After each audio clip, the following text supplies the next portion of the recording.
صبح کی نماز پڑھ کر طلوع آفتاب تک بغیر کسی وجہ سے سونا درست نہیں ہے۔ یہ عبادت اور ذکر الہی کا وقت ہے۔ تمام چیزیں اپنی اپنی زبان میں خدا کی حمد و ثنا اور تسبیح میں مصروف ہوتی ہیں۔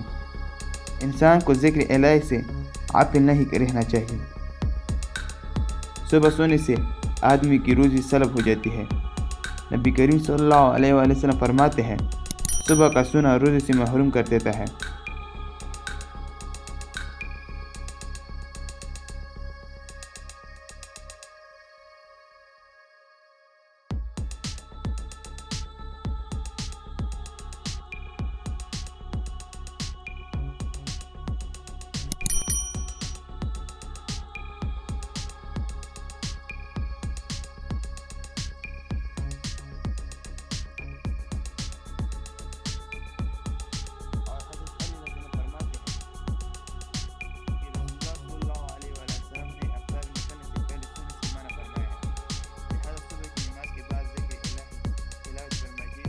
اور رضا میں مشغول رہنا چاہیے۔